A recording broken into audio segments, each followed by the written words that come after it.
everyone, I'm Stacy and this is the For Bricks and Giggles YouTube channel. For today's video, I thought I would do another round of answering questions. I think this is maybe the 6th time I've done this since starting my channel. When YouTube recently featured me on the trending page as creator on the rise, I got quite a few new subscribers, which was awesome, and usually whenever that happens, I tend to get a lot of questions, so I thought it would be fun to answer some more today. The first question I'm going to answer though was not one that was submitted, but is one that I see anytime I do a video in front of these shelves. Whenever I'm in front of these shelves, people inevitably like to give their advice that I do all of my videos in front of these shelves. And there are a couple of reasons that will simply never happen. I only do videos where I'm just talking to the camera in front of these shelves because the backdrop would be very distracting if I'm trying to review a set. It would make it much harder to see the set I'm working with and would be way too busy for set reviews. The height and width of these shelves also does not line up with the table I have, or really any table. I'm sitting maybe a foot off of the floor right now, so everything from here down would be cut off for a set review video. So you really only get like a couple of sets from the top shelves. Again, just would not look good.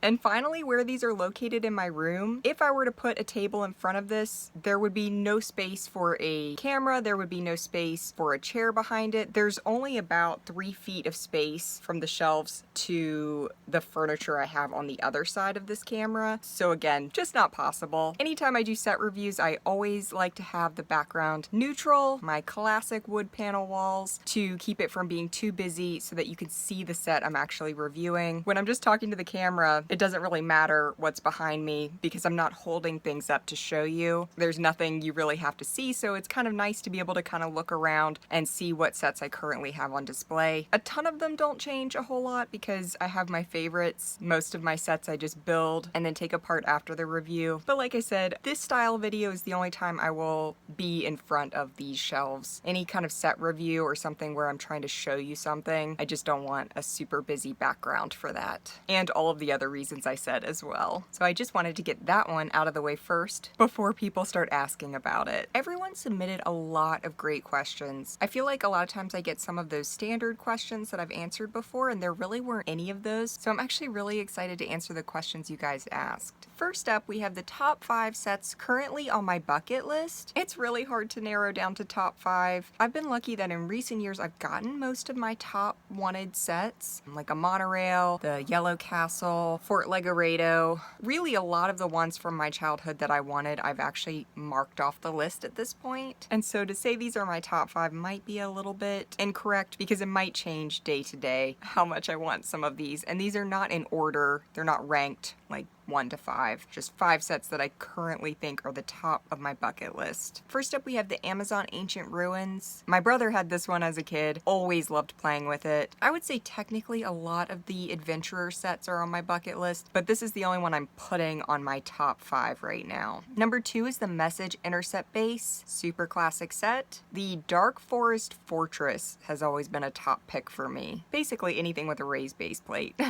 The Ice Station Odyssey. I only have one very teeny tiny Ice Planet 2002 set, so any of the larger ones would be super nice, but I love those gigantic dome pieces, so again, any set that comes with those probably end up on my bucket list. And finally, the Imperial Trading Post. Anything pirates. Classic pirates are some of my absolute favorite sets. Okay, next question. Do you plan on having a Lego table or mock layout of your favorite themes, similar to the Lego movie, each theme having its own world? Also, please remind me why you are not a fan of Lego Friends. That is absolutely the dream. I really envision, you know, like a whole world just of my castle sets, one for all my pirate sets, having all of my Harry Potter sets from 2001 to 2011 set up together. I cannot even imagine how awesome that would look. My goal right now is to finish completing the Belleville series this year. Fingers crossed that I'm able to get everything from other countries that I need to and that they all arrive safely to the US because I'm kind of at my last resort for those. So to have all of those set up together, yes, that is absolutely the dream. To either do large table layouts with all of those or like shelves where they're all stacked, you know, together with the same theme. Honestly, however I could do it would be a dream come true, but yes, that is eventually the goal.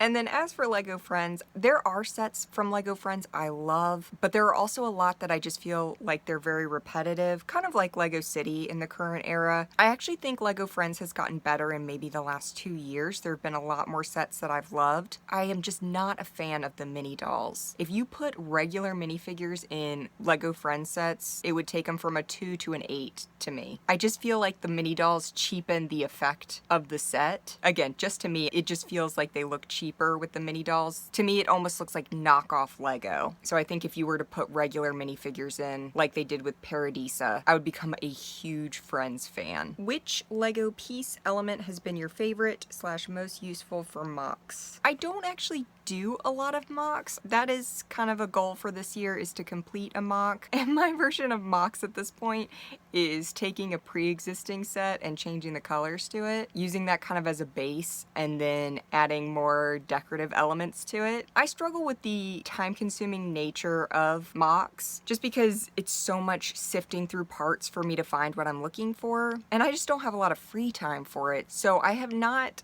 come up with like my most useful or favorite elements for mocks. The big dome pieces I was talking about earlier that come in like the Space Station Odyssey, I would love to do a mock using those, which I'm currently working on one right now. And that's always a piece I said that if I could pick one piece for Lego to bring back out of retirement, that would be it. So not necessarily for mocks, but just a favorite piece in general. But if I start doing more mocks, I will give you an updated favorite piece or element. Any not yet existing theme or franchise that you wish Lego would make? I'm going to save this question because I was already working on another video where I was going to come up with like a top 10 of sets or themes that I would like to see Lego do. So in the not too distant future, I will have a whole video dedicated to this question. So I won't give any of it away yet. What's an unsuccessful Lego theme you'd love to see be given a second chance? There are so many. So I'm going to give you 3 because I can't decide on just one. Monster Fighters, Hidden Side, and either like a combination of these 2 themes or one or the other, Rock Raiders or Power Miners. So I guess technically 4, but I feel like Rock Raiders and Power Miners are pretty similar in a lot of aspects, so I think they could do something similar, kind of combining those 2 themes if they wanted to. But yeah, all cut way too short, and there are so many other great ones that I think they could do, but I think those would be my top 3. This one I already kind of answered. Would you rather be a minifigure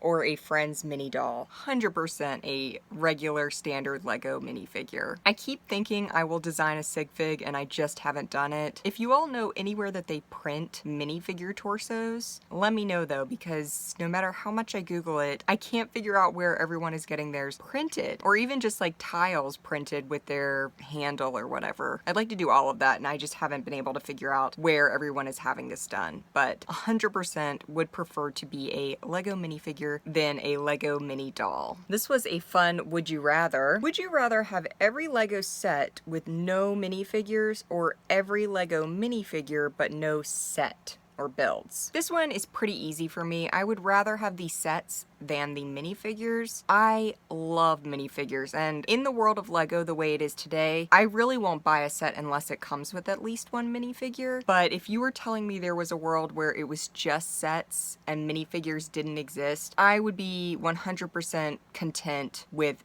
just having the sets and no minifigures. Because the build is the most fun part. You can collect minifigures and just have them displayed, but what can you do with a collection of just displayed minifigures?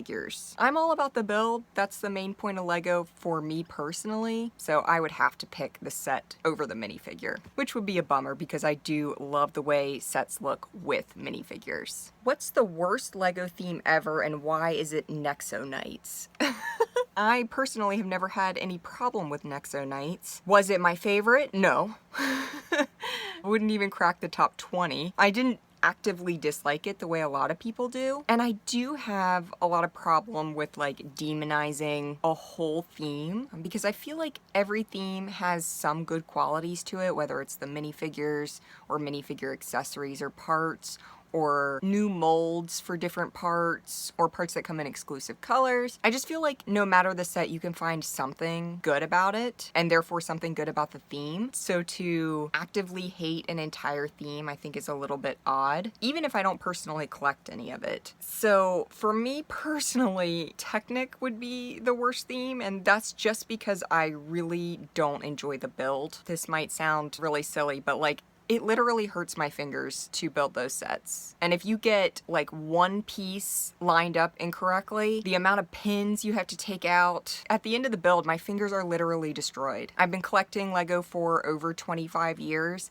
and I have a grand total of 2 Technic sets. One my grandmother gave me in 1999. It's a Technic Throwbot, and it's about 20 pieces, so super small build. And then the other one was one I found in a bulk lot that's from the 80s. It's called like Go-Kart or something like that. And I only kept it because I was like, ooh, a rare 80s Technic set. But I built it once and I hated building it the whole time. Honestly, I should probably just sell it because I don't know if I'll ever build it again. It's just not for me. I think Technic sets look amazing when they're finished, but I just don't enjoy the build. And I also don't understand why they did that test round of sets with Technic minifigures, Technic figures, I don't know what you want to call them. I like those. I like the large Technic figures. I think they should have done more with that.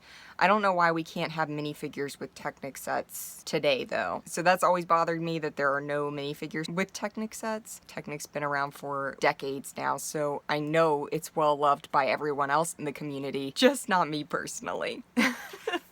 Hopefully I didn't offend too many of you all. I try never to offend anyone with this stuff. This is all, you know, my personal thoughts on different subject matters within Lego, and you never know when they will change. Okay, last question. Are you ever in need of a Lego break? I haven't been doing anything Lego for the last couple of weeks. This question actually came at a really good time because I have done so much building in like the last 6 weeks. And yes, it can burn you out, especially because I do Lego as a full-time job. So I am constantly trying to make sure that doesn't happen. So that's why I do like a bunch of little jobs underneath, you know, the big umbrella of all things Lego. So that way, if any particular facet of Lego starts to burn me out, I can just move on to something else, because I never want this to feel forced or like a job. So if I'm getting tired of building, I might go sort, I might make some of my coasters or Christmas ornaments, I might record for TikTok or YouTube or Instagram. And if I'm ever just feeling like completely burned out from building, I'll just take some time off. I'll try and pick something else that is actually exciting me about Lego, but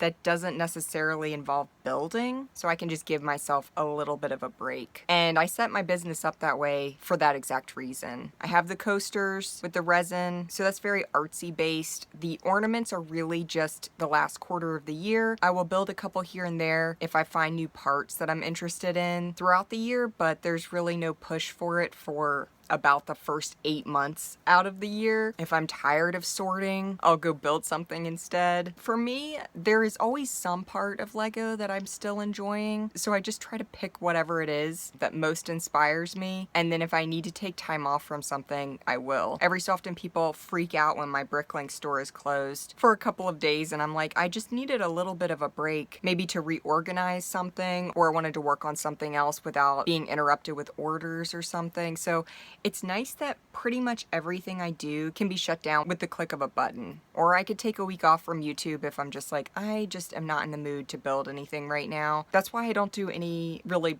sponsored content at this point, is because then I would feel forced to create on a timeline, and being as free as possible has always been my main goal. So even if it means making a little bit less at this point while I build up, I'm kind of okay with that. So if you're feeling burned out about Lego, I would just let it sit for a while. I'm sure you will come back to it and you will find the inspiration, the creativity, the joy of Lego again. Sometimes you just need a break. I was trying to calculate the other day, and I think I said it wrong in one of my other videos, but as of May, I will have been doing this full-time for 3 years, and I'm pretty much just as happy today as I was the day that I got to start doing this full-time. I would say right now, now, because it's the dead of winter and everything is doom and gloom, I wouldn't say I'm like the most ecstatic I've ever been, but I really just think that has to do with the time of year and the weather. But I still wake up pretty much every morning excited to do something Lego related. So thank you to everyone who submitted questions. I think I answered pretty much all of them. I had a lot of fun reading them, and I was actually super excited to do this video. And again, welcome to all the new subscribers, and thank you to everyone who has been subscribed and helped me get to this point that I'm at today. I am grateful for all of you. So thank you all for watching. If you enjoyed this video, like and subscribe. If you're interested in extra videos and content, check out the membership program starting at only 99 cents a month. There are already over 40 episodes available. See you all next time.